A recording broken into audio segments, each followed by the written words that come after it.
and we've heard a lot about resilience. And so we're going to talk a little bit about that. And then rejuvenation.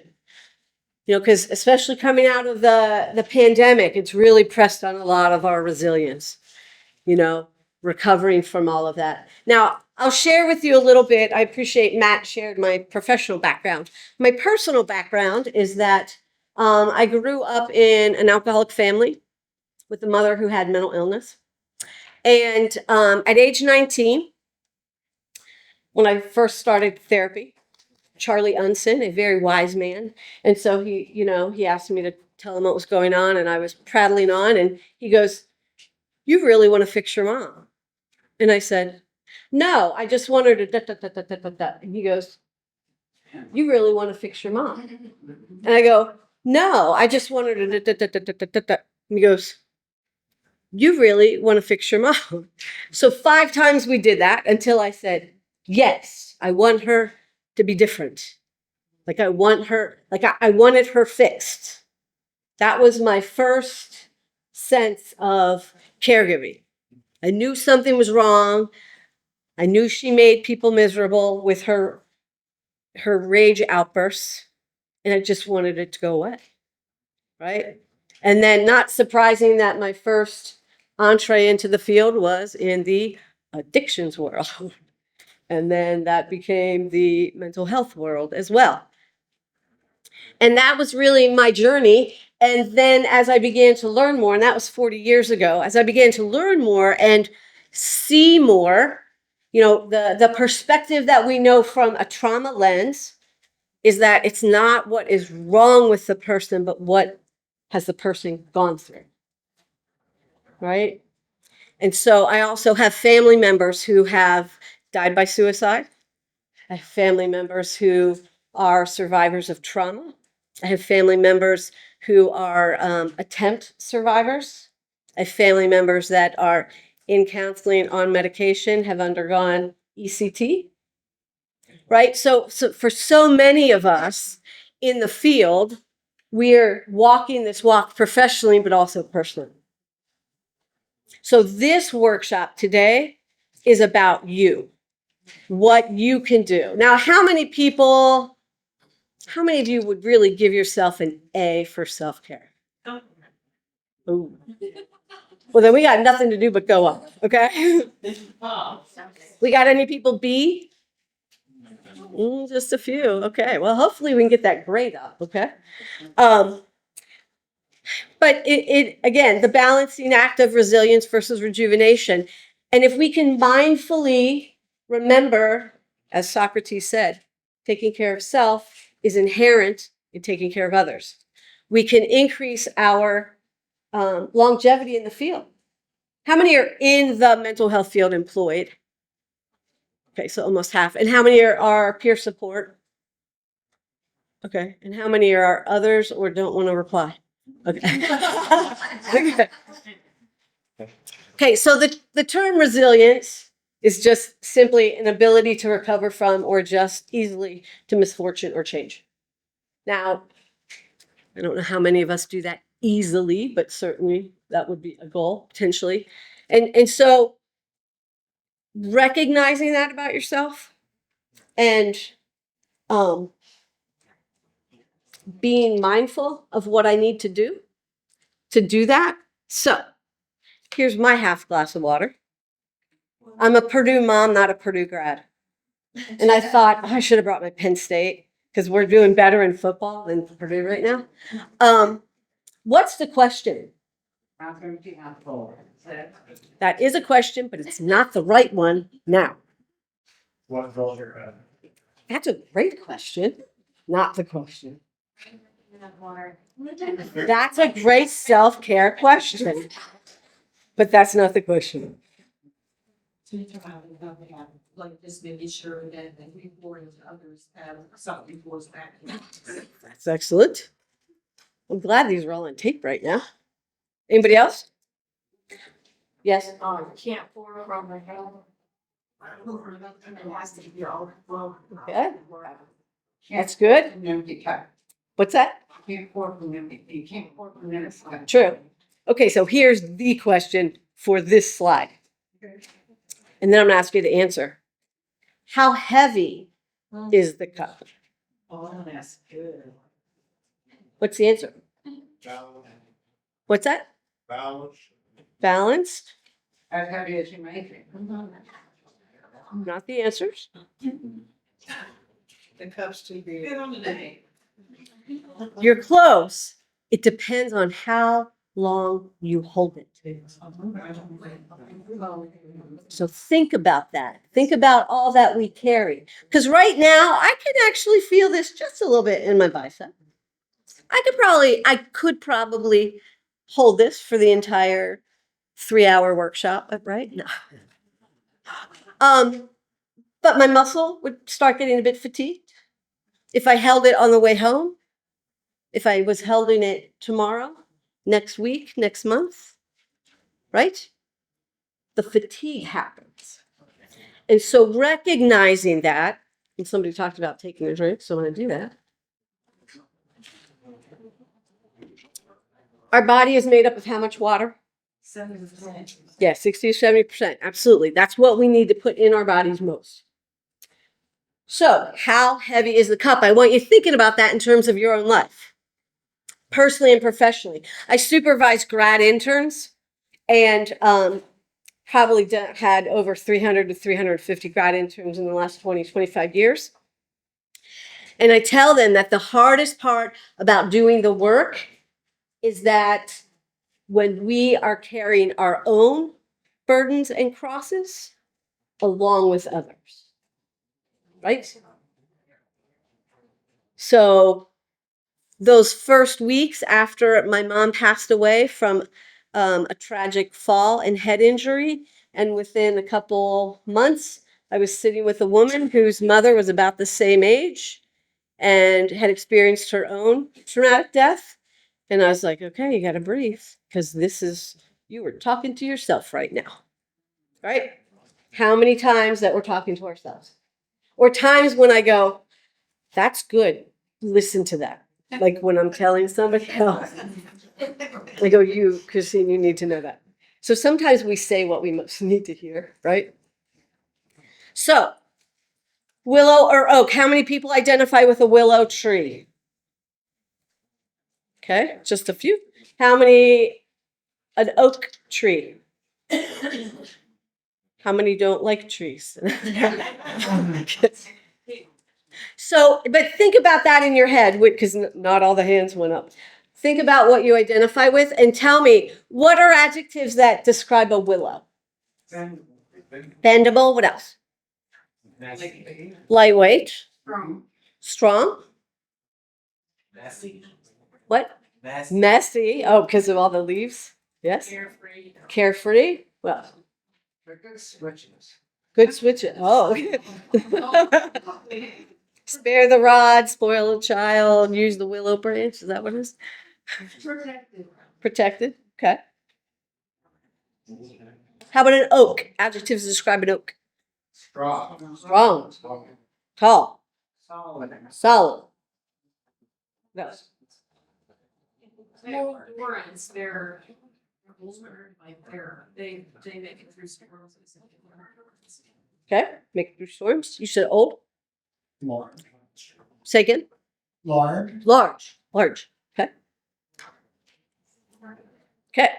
So think of that in terms of those adjectives, what you identify with, which one you identify with. So, willow, whenever I was, years ago when I was doing this, and I actually researched willow trees, one of the reasons willows are so bendable, I don't know if anybody knows this, they have an invasive root system, almost as big as their canopy, which is kind of really cool. When I thought metaphorically, I use a lot of metaphors in therapy, and I thought, oh, for us to have invasive root systems of connection and support that ground us, that hold us to the earth, very bendable, very adaptable. I don't know this to be true, but I don't know if anybody's familiar with like the term bioengineering, where we look to the earth to then create things. And I wonder if the willow tree was part of when they have these earthquake-proof buildings out west that can bend a little, because if they don't bend, they might break, right? So you had mentioned that that oaks can withstand storms, but they can also snap. And so for those of us that either view ourselves as an oak or want to be an oak, strong, firm, solid, there is also a breaking point, right? There's a breaking point. Obviously, the bipolar general shared, he hit a breaking point, a very strong, solid, grounded man, but he broke, right? And then all of a sudden you have to tap your invasive network to get grounded again so that you can go, okay, I can do this. I can be resilient. So one of the things that becomes important to remember is that there's research on this. 27 things happen a day that are unexpected. Little things like, I can't find my keys and I should have left 5 minutes ago, right? Or you spill milk, or because I don't park in the garage and I go out and I go, the windows are frosted over and I didn't allow time to defrost them. And I chronically run late. Two big things like Hurricane Helene, Hurricane Milton, right? Things that are out of our control, things that we don't plan for, things that we don't want to invite, a health diagnosis, a crisis, a flat tire, a job loss, a death. It's that phone call that might take you to your knees. And so we get to decide what we're going to do in those moments. And when things don't go our way, how many people like things to go their way? Like preferred, right? I always find that, my plan is better if everybody goes along with it. But life is all about how you handle plan B. That's that adjustment, constantly needing to adjust. And going back to the 27 things that happen a day that are unexpected, literally, if we can remember that for ourselves and or our clients and family and friends, that then we're like, okay, not a big deal.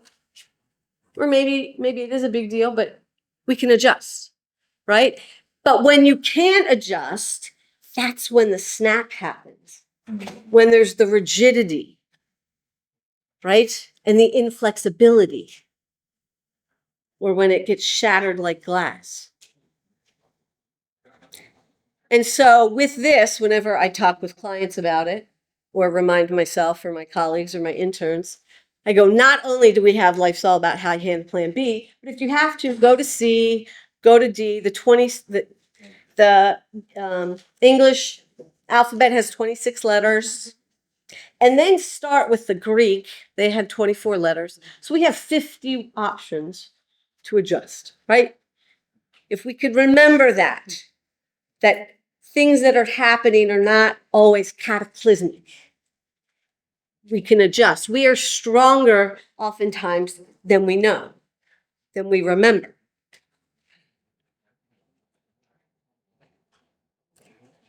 Now, this is always a tricky slide, that everything is choice, because things that happen outside of us are not, right? But our choice is if we're going to react or respond.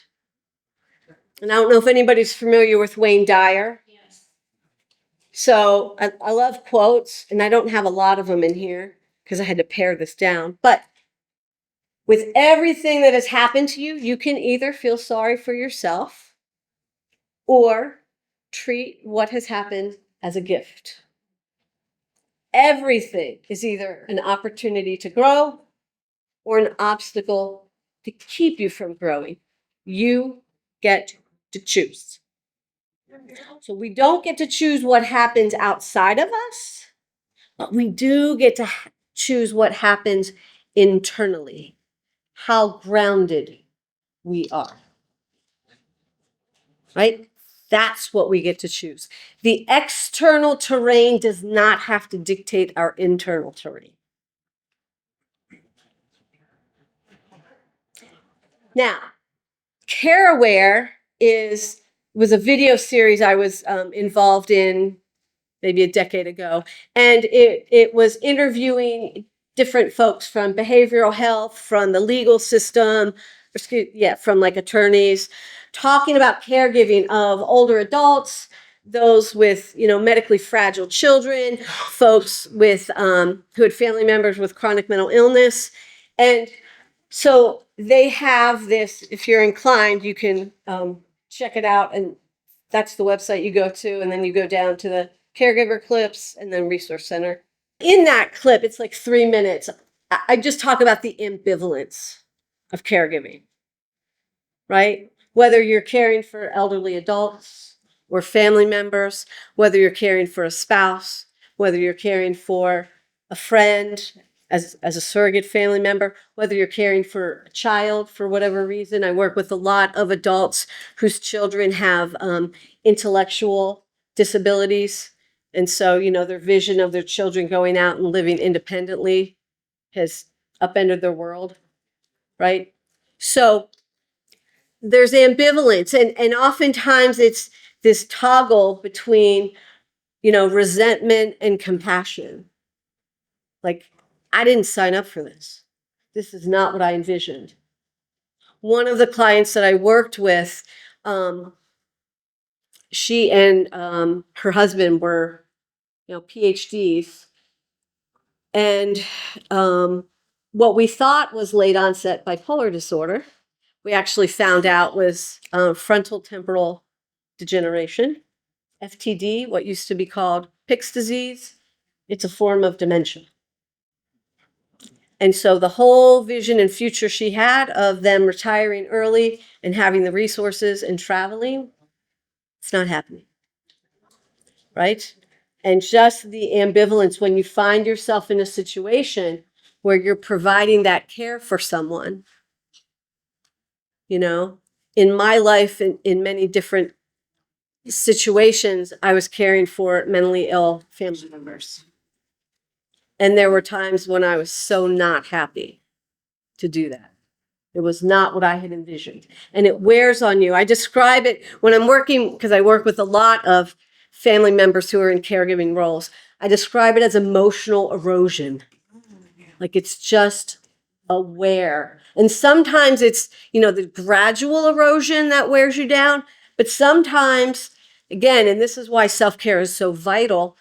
We've seen pictures of the Arctic when all of a sudden half of the glacier falls off. And that's what we want to avoid by taking care of yourself. Because we can feel victimized, and maybe we were, especially survivors of abuse, right? You can stay there, you can just survive, or you can thrive. The bipolar general talked about the persistence. Like, I am not going to let this take me under. I'm going to thrive again. I work a lot with survivors of suicide loss. And when I tell them, you have the capacity to belly laugh again, they don't typically believe me. And some probably are not happy that I've said that. But I do that strategically to let them know there is hope. They may not believe it, and it may come years till it happens, but it'll happen. And by choosing, am I going to react to situations, or am I going to choose to respond? The response is, how do I want to walk through this? Do I want to walk through this crisis? For people of faith, I talk about, do you want to carry this cross with resentment and bitterness and insecurity? Or do you want to walk through it with a sense of gratitude, support, hopefulness? That's what we get to choose. And if we can begin to say yes to things, because that resistance, that no, I can't, I won't, and that's a mindset. One of my other specialty areas is treating anxiety. My mother suffered mercilessly with generalized anxiety her entire life. I said that I probably should have had CEU credits going into college. Um, but avoidance is the biggest byproduct of anxiety, right? I can't. I go, well, you choose not to. I remember having a conversation, and my clients get really tired of me challenging their thinking, but this is either your greatest tool or your biggest enemy, especially in managing mental illness. So I have a client going, I can't drive on the interstate. I go, you choose not to. And she's like, no, I can't. I go, you choose not to. We get in this little banter. She goes, well, I'll have a panic attack. I go, that's why you choose not to. But you could still, like, unless you are, quadriplegic and you don't have any adaptive devices, you are physically able. You just choose not to. And when we use those terms, it gives us a greater sense of empowerment. Because otherwise, we're reinforcing a sense of helplessness and unknowingly can keep us in a state of like victim mentality, right? And so that resilience is, yes, I can, yes, I'm willing, or I choose not to. Like, somebody, are you going to come to the Christmas party? No, why not? I choose not to. I've done two, the holidays are coming, there's just too much activity. Maybe somebody's an introvert and go, the term I hear a lot, my daughter uses it. She's like, I'm peopled out. Yeah. Like, I get that. Yeah. Now I respect that. As an extrovert, I don't usually get there, right? How many extroverts we don't typically get peopled out. We might, but not as much. So that it's changing your language because language shapes attitude. Language shapes attitude. Recognizing that something is an inconvenience, not a tragedy. Right? Now, we have just had Hurricane Helene and Hurricane Milton. For many people down there, it was tragic, life-ending. And for many, my electricity is turned off, but I have a backup battery or backup generator. And my shingles got torn off the roof. And I was talking to some of my friends and family that are down there. My fence got torn. Those are inconveniences, right? And so much of what we navigate in this world, they're first world problems. We in America can endure a whole lot. And again, there are tragic situations. We all know them personally and professionally. But so many times I'll ask somebody, is that an inconvenience or a tragedy?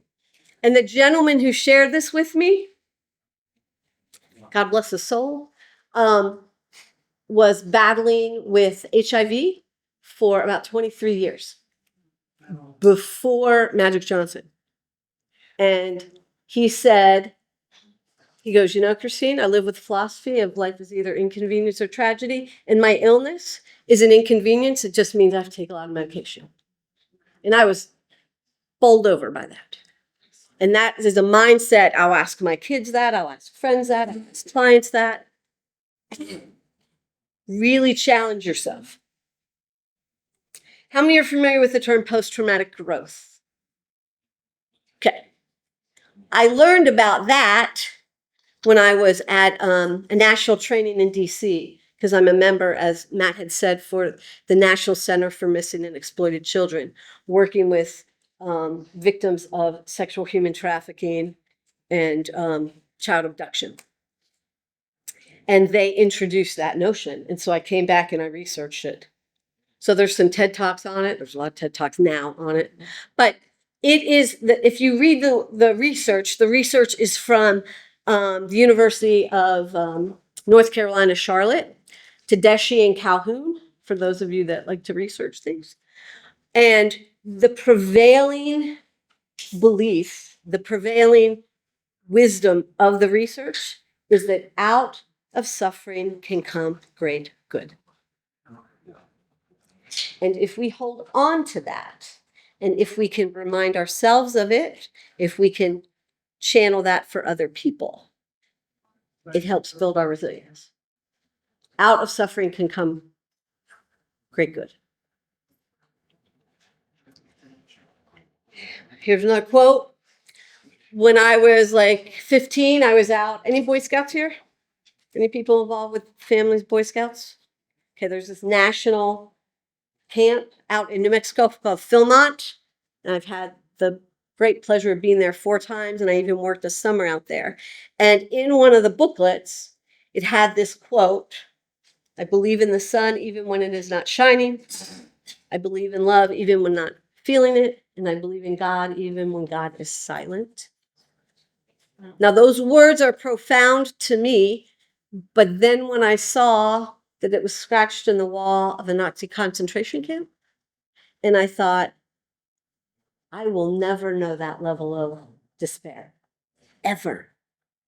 So anything that I'm facing, like, I'm good, right? If somebody who is facing that horror of the Holocaust can get there, I can get there. I choose to get there, right?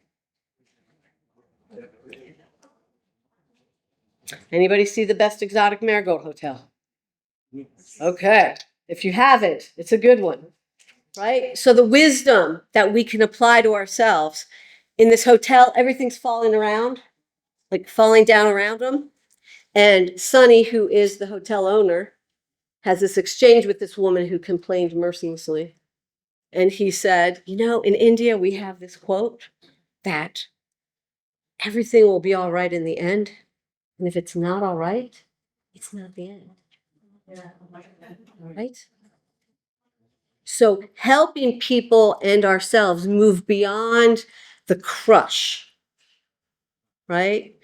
I don't know how many people had gone this morning to the training for men and mental health from the faith perspective. When I'm working with people of faith, I go, you know, we are all at a point in our lives when we, as professionals and just in our own personal journey, when we hit our knees and we are looking up to heaven saying, I am not good with this plan. Take this away from me. Right? Takes us to our knees. We're sweating blood. We're like, I can't do this.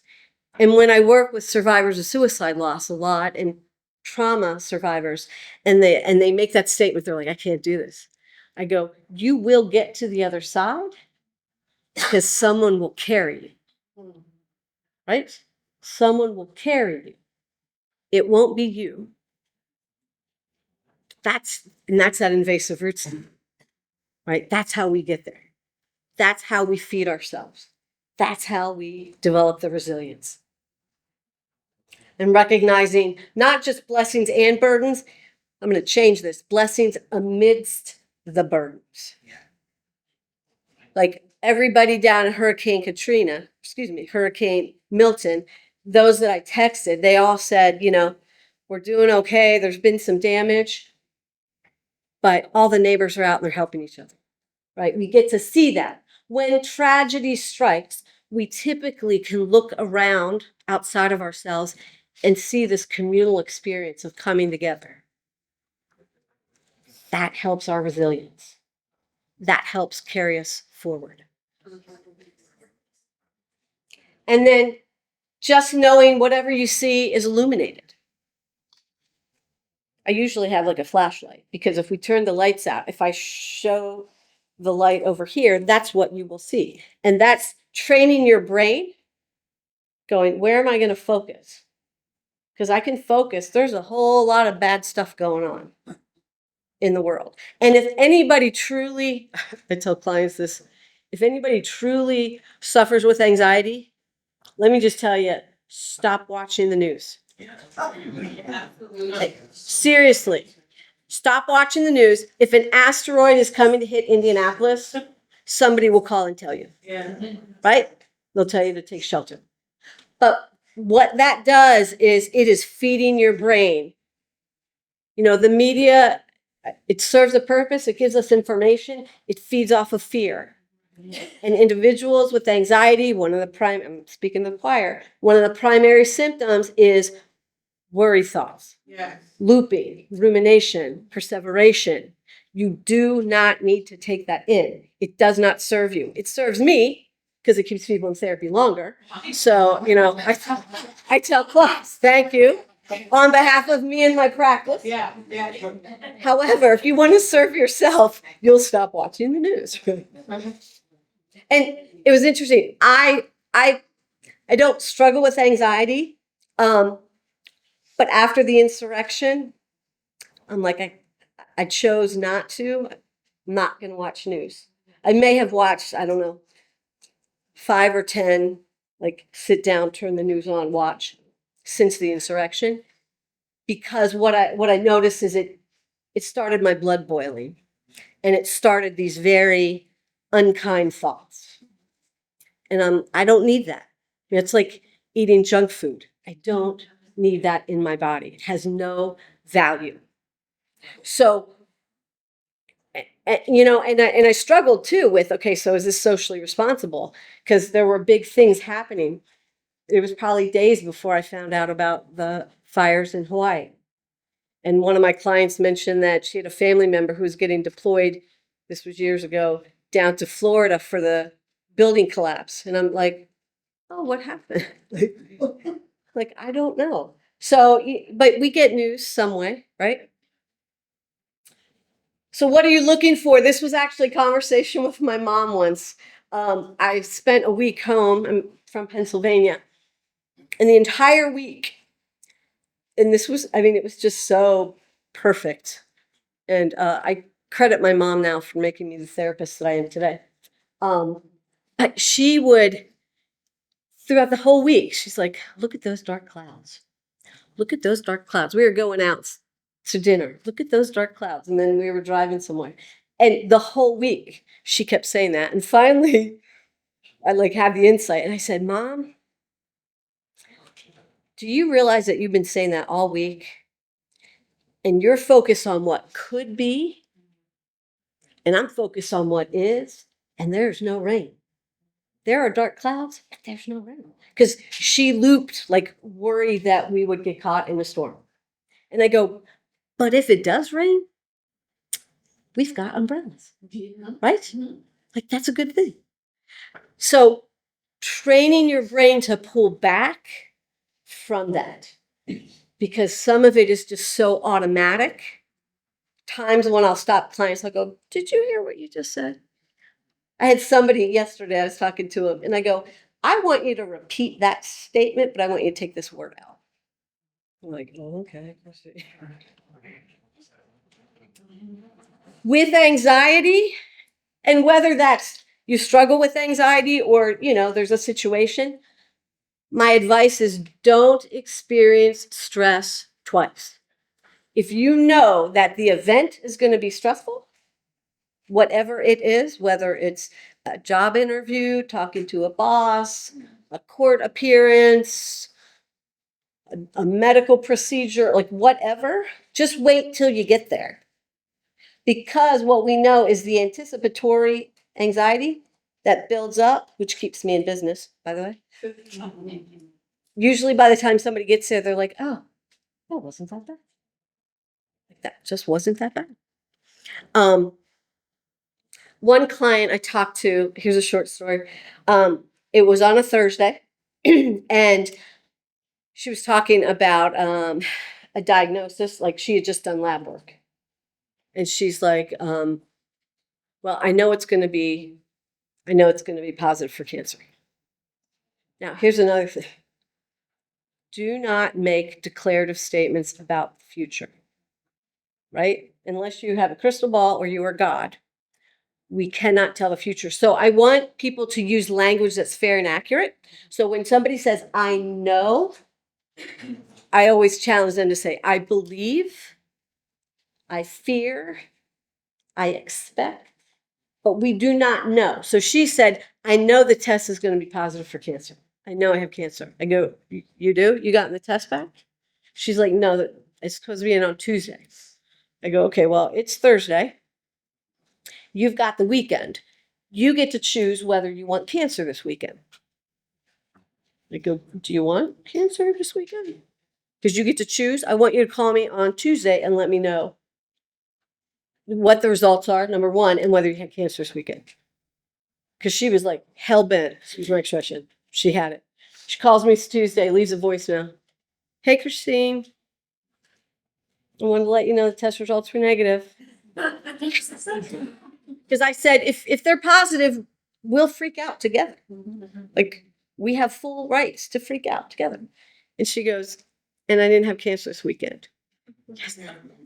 Right? She gets to choose. We get to choose. So this is just one of my statements of it's all good. Even when it's bad, it's all good. Right? Navigating life. Life is messy. It's messy. It's gray. We exist in the gray. We exist in the messiness. We roll up our sleeves. It's part of it. But if we can see the beauty in all of it, you know, the beauty and triumph over tragedy, which so many of us witness every day. Like I see miracles happening in front of me every day.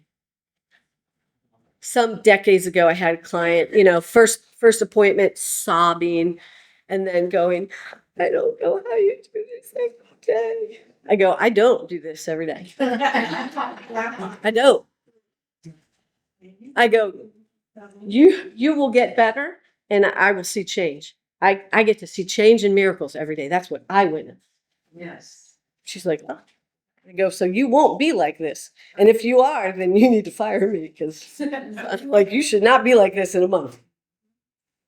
So rejuvenation. So that resilience is just like it is coming at us and we need to roll with it, right? And we can do some of those things. All of those were cognitive restructuring. We can do those easily. Doesn't need any equipment. Easily we can do that, make those shifts. The rejuvenation is what are we going to do to replenish ourselves? You know, so to restore to youthful vigor or appearance, make young again, restore to an original or new condition. And not necessarily original condition, but a new condition. You know, post-traumatic growth, the research says it's not going back to the way it was. It's creating something beyond, right? Yes. That's what post-traumatic growth is all about. So really quickly, just throw out some things. What rejuvenates you? Sleep. What, sleep? Okay. What else? What's that? My dog. Oh, absolutely. Do you know that when we pet animals, it actually releases endorphins in the brain? Calming. So cats, dogs, bunnies, chinchillas. I wouldn't recommend a porcupine that way, but yes. In our prison, we have a ICANN process of training dogs. You notice when the dogs came in, inmates weren't even having the dogs, but just having the dogs in prison helped calm them. Absolutely. Absolutely. Yeah. Yep. Absolutely. Painting. What's that? Painting. Painting. Oh, absolutely. There's a quote. If you like to read, there's a book by Susan Cain, Cain, called Bittersweet. There's also a TED Talk. And what she says is, and I use this with trauma survivors all the time, any pain you can't get rid of, make it a creative offering or find someone to make a creative offering for you. And painting and music and knitting and poetry, those are all creative offerings, just portions of them. Yeah. Disconnecting. What is a disconnection? Just what you did. Sometimes I meditate and just being in my own space with me because I feel like I'm on the date. I love that. I date myself. Yes. Feels good. So that disconnection of others and also I think about the glass analogy affords me opportunity to control what I put in and what I pour out or don't do anything. Just sit. Yeah. Solitude. Absolutely. What else? What rejuvenates you? Exercise. Absolutely. Yes. And that exercise is really one of the best antidepressant medications because of the chemicals that it creates. Absolutely. But yeah, yoga. With exercise. Absolutely. And it's mindfulness, it's body, mind, and spirit. Yeah. Just going for a walk. Absolutely. There's research that says if we can get into green space every day, and if you can't get into green space, if you can look at green space like screensavers, it can reduce anxiety and depression like 20 times fold, like a whole lot, because it's what our eyes are taking in, and it's that whole like five senses. Yeah. Okay, so I have a thought for the winter time. So I got a lemon tree and it blooms in the middle of the winter. So I put it in a southbound window and then I pretend I'm in Florida. Like that. Mindfulness right there. And the sun comes out through that window and I just forget that I live in Indiana. Yes. The sun comes in and it's so crazy how that sun and that lemon tree and so lemon and lime, somebody told me that you can get like a little orange, so all those they're just pretty fabulous. So that little delusional journey, you go. I'm with you. Not all delusions are bad. So the list is endless. So then let's think about how many introverts in the room? How many extroverts in the room? Yeah, I'm both. Okay, yeah. And if you're both, that term is ambivert, Yeah. having qualities of both. But the needs are different. So when you said that, so what an introvert needs is time to decompress, time to be introspective, and solitude and quiet. So that Susan Cain book that I told you about, Bittersweet, she also has a book called Quiet. And she's a TED Talk called Quiet. And so for all the introverts in the room, I believe her website is called The Quiet Revolution. And she really attends to that and it was beautiful. It was a beautiful book to read, but she's like, where would we be without the introverts that like Beethoven and the great painters? Like think about our symphonies and our great masterpieces that have been created that you're not doing talking to people, right? You're single-mindedly focused. Now, What was her first name? Susan, Susan, Susan Cain, Cain. Extroverts, on the other hand, we need activity, stimulation, connection, engagement, people, right? So in the pandemic, I was running a women's group for gifted and profoundly gifted women, and one of the women, we were doing Zoom, and she sent this, she was an introvert, she sent this little cartoon that said, all introverts unite, each in their own home. Yeah. Now, those of us that were extroverts, we were like, please, would somebody talk to me? Like, and when I first did my first presentation after the pandemic, I think was, I don't know if it was in 21 or 22, but I was like, to share airspace with people again. I go, so I'm keeping you here for 5 hours. We had an armory. I go, the doors are barred. Nobody's getting out. You're mine.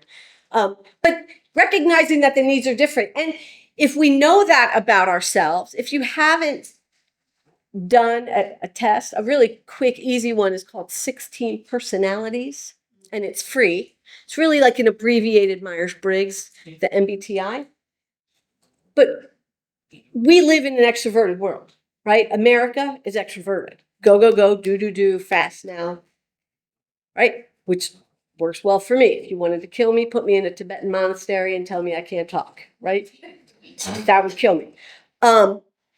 So I incorporate this when I work with folks, especially folks who struggle with anxiety. What I have found anecdotally is by and large, they are introverts. Yeah. And I said, the minute you leave the threshold of your house every day, you are getting bombarded with extroversion, right? Kids are going to school, lights, sound, schedule, people, bells, crowds, hallways, noise, right? Tables grouped together, right? Right now we're really built on a society of extroversion. And so validating for introverts, there's nothing wrong with you. You just have different needs. And the more you can educate people in your world, because I used to believe, I would have like 6 weekends in a row scheduled, and folks would be like, I can't do that. And my response was, what's wrong with you? And then I got humble and learned a little more. So the needs are different, and different is different. Different is not wrong or bad. So another thing, if you guys like to read, there's a book called Just One Thing. And I actually have 2 books. I have extras, like copies, if anybody wants to buy some. I had them for my office. Just One Thing. This is a great book. Rick Hansen also wrote the book Buddha's Brain. The thing that I love about this book is it has 52 chapters. So I tell my clients, it is a book that I want you to do, not to read. I want you to read 1 chapter a week and do that. And it's broken into 5 sections. And the first section is, let's read it together. Be good to yourself. Self-care. Now, my contention, because the next section is enjoy life. My contention is if we cannot learn to be good to ourselves, we are going to struggle at enjoying life. So I tell my clients, I want you to read this. I want you to do it. And if you haven't really perfected the art of being good to yourself, go back and do those 11 chapters again. Because this isn't a race to finish. I had one client come in, she's like, I read the book this weekend. I go, I didn't want you to. You failed the test. No, I did not say that to her. I thought it though, I judged her. No. So, but it's just a great book. It grounds us in science as well as just mindfulness, right? And he is a neuropsychologist, and he's got a TED Talk too. There's like a TED Talk for everything. So, talk about manifestation or post-traumatic growth. The manifestations of that are 5 aspects: physical, mental, emotional, social, and spiritual. Right? Now, when I think about rejuvenating, and they talked about this in Men and Mental Health. He had those, I forget what term he used, but like those paradigms that we need to focus on. And so this is not new. I know none of this is new, talking to it. But think about, what am I going to do for my own physical resilience? How am I going to meet that muscle? What movement am I going to do? It doesn't matter if you're walking, if you're running, if you're spinning, if you're swimming, if you're hiking, if you're doing yoga, if you're doing Tai Chi. It doesn't matter.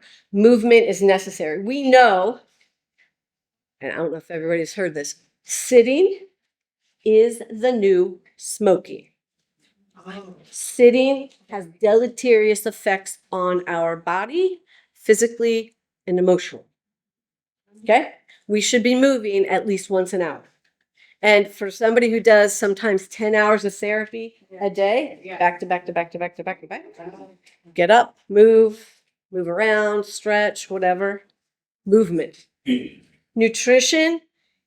And again, these all could be, drop down boxes. But some quick tips: our body needs water, more water and more water. Protein helps stabilize blood sugar. So it's interesting. The more I do therapy, really some ways the simpler I get, because I'm focusing on just really basic things, self-care. So if somebody's dealing with anxiety or depression, I'll start asking them, how much protein are you eating? And you should be eating protein. I usually don't use the word should. It is best for us to eat protein like a diabetic diet every 3 to 4 hours, putting 8 to 10 grams of protein in our mouth. So then very simply, I'll say, well, so what protein do you have? What protein do you want to eat? So One egg has 8 grams of protein. So if you like eggs, hard boil them, keep them in the fridge, little salt and pepper, pop it in your mouth. Beef jerky, yogurt cup, cottage cheese, like whatever, protein shake. For people who have done post-bariatric surgery, there's a drink called Isopure. We know that there's the protein drinks that are milk-based, but Isopure also has like Gatorade-like flavors. And there's, I think, 20 to 40 grams of protein in a cup, in a jar of Isopure. So if you drink that over the course of the day, right? You just want to put things in your body. And obviously, stress management skills. HALT. Now, what does the word HALT mean? What does it mean, like Webster? Stop. Right. So one of the first things I learned in the addictions world is that the primary relapse triggers for addicts is when you become too hungry, too angry, too lonely, too tired. I have since added agitated and anxious, right? So when you start seeing those behaviors in yourself, stop and do something different. So again, with hunger, increase protein, water, decrease caffeine. I remind people, I also evaluate how much caffeine and how much they're smoking because those are both stimulant drugs. And if you have anxiety, you're going to physiologically agitate yourself more. You know, if somebody's talking about, having a hard time sleeping, maybe you should not drink that Dr. Pepper right before bed or Mountain Dew, right? Angry, anxious, agitated. Again, all types of things that we know, movement, meditation that can help, exercise. Lonely, social connection. Again, Willow, expansive network, phone a friend, call your sponsor, call your peer mentor.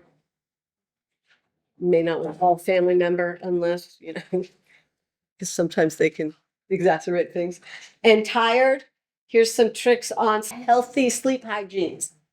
Because if we can get sleep online, we can often reduce anxiety and depression 40 to 50% if we can get that online. But if we don't ask that, if we're too busy, and I'm saying this for me too, like if I'm too busy talking about your inner child work and I forget to ask, what time do you go to bed?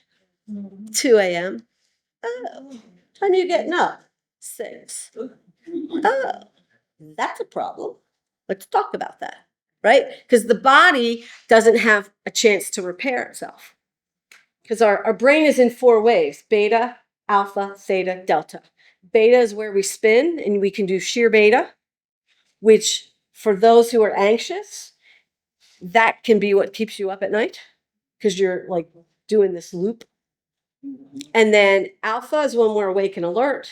Theta is meditative or pre-sleep, which some of you might be there right now.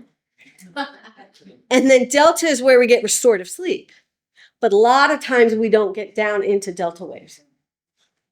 Does binaural beats fall into that? Yeah. So the hemisync, and that's just the one that I've used forever. But yeah, any of those binaural beats, because it's going right, left hemisphere, which again, think about EMDR.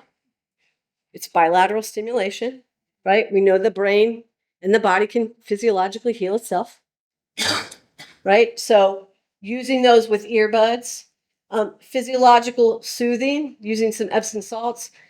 Lavender is a naturally sedating scent. Spray it on your pillow. If you have allergies or asthma, I wouldn't recommend that, but yeah. What about parents who don't sleep for, say, if they have kids back to back and they don't sleep for an extended period of time? At that, because I work a lot with postpartum moms and work with birth trauma and such. I go, you got to get somebody in. You have to get some extended amount of sleep. Even if it's 4 or 6 hours of uninterrupted sleep, you have to carve that in somehow. Because sleep deprivation, this is my belief. I have no way of knowing if this is the case, but in the general that spoke, typically, 17 to 24 is when we have some first episodes or psychotic breaks. My belief is that that is college age, and that's where you have some of the greatest sleep disruption. Yeah. And I imagine that that triggers a lot of people in their episodes. So for moms who I've seen, kind of go into some psychotic episodes, I'm like, we've got to get you asleep. So even if that means taking some medication and working with your doctor, even if you're breastfeeding, sleep is vital. No TV or electronics an hour before bed. What that does is it keeps our brain in alpha waves. So your body might fall asleep, but your brain is still activated. Okay? T, we want a dark environment. So we would not want these lights on. You can have lights on like down at the plug level. But even in kids in nurseries, we shouldn't have a night light up above because our brain is entrained to light. So that we're sleeping and then light comes in, our brain begins to wake up. It begins to go in those higher waves, right? So we want it dark. So we now know that there's darkening curtains, there's all wear a sleep mask, there's even lavender sleep masks, so you can like hit two senses. If you want the room cool, if you like to be warm or get a weighted blanket, they have different weights. But I mean, think about it. That's how we swaddle babies. That's how we cocoon. That's how we soothe. And then for some people, especially if they don't want to take like a prescription, you can take melatonin. Melatonin is naturally occurring in our body. Now, I used to inaccurately call it the sleep hormone, but then I did some more research and found out that it's not associated with sleep. It's associated with the darkening effect. So that as our bodies naturally get tired, as it gets later, that's what that hormone does. And so using that, if you take sublingual, the type that dissolve underneath your tongue, then it'll kick in within like 10 minutes. If you swallow it, it takes about 30. Yes. And there's something I've even tried melatonin, but actually is to even do some Google searches to find a handful. Because one sleep aid or even the actual one does not work for everybody. Correct. Absolutely. Everybody kind of like your own research. Absolutely. Until they find the one that really works. Because melatonin did not work. Yeah. And it's gonna work for me. Yeah. Yeah. Yep. Did you have your? I was gonna say that for some of my patients who don't want to take milk, and I asked them before I sleep, and turn into cherries, popcorn, and turkey Ooh. or late night snack because cherry has a small dose of milk. Okay. Yeah, and turkey has that tryptophan, which that's why we all fall asleep afterwards.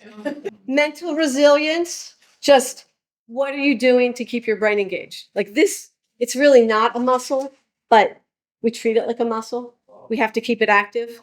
And it actually stays more active when we're learning something new, right? So if you learn how to play the guitar or if you're learning how to speak French, rather than if you are fluent or you can strum a tune, because it's creating new neural pathways. So we want to do something that challenges us. Emotional resilience, attending to what gives you positive feelings of contentment. And oftentimes, just looking at pictures of baby animals, I mean, people are just, or babies, you're just like, oh, no. But it's the chemicals that go along with that soothe us. So whatever gives you that emotional resilience. Social resilience, there's that network. Again, we just want to keep these on the forefront of your brain. And then spiritual resilience. What soothes your spirit and your soul? For some people, it's nature, church, prayer, music, meditation. It doesn't matter. Art, doesn't matter. But what connects you to that power greater than yourself?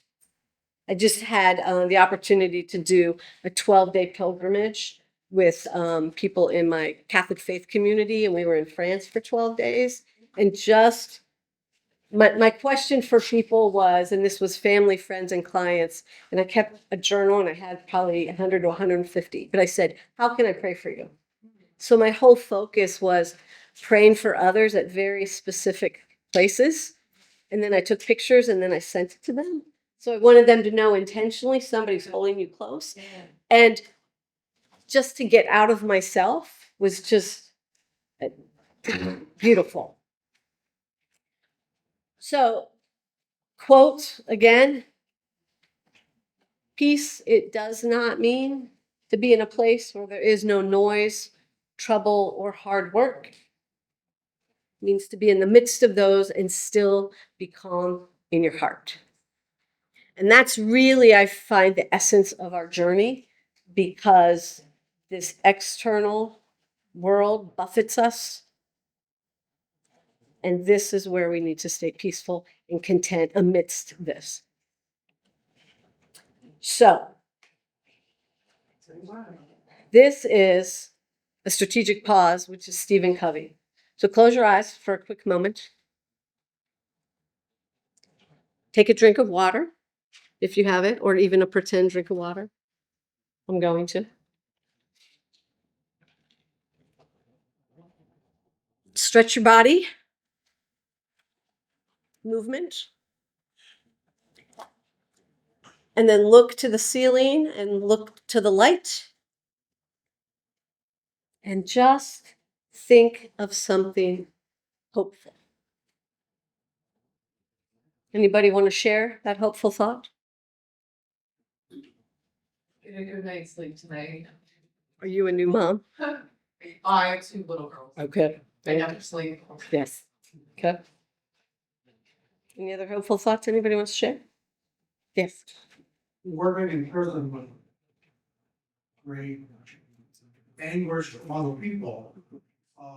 My constant reminder is small steps are the best steps. Absolutely. And so I'm looking at small steps of hope in this step. Prison life. Yes. Yeah. Yeah.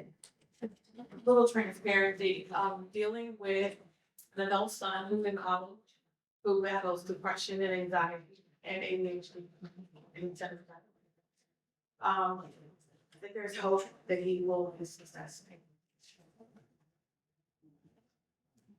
Yeah, that's every mother's wish. And father's wish as well. We really, I think this is, it's okay not to be okay. Yep. Absolutely. So whenever we're in those moments, is that to accept our opinion in that moment, and that's okay. Yes. Absolutely.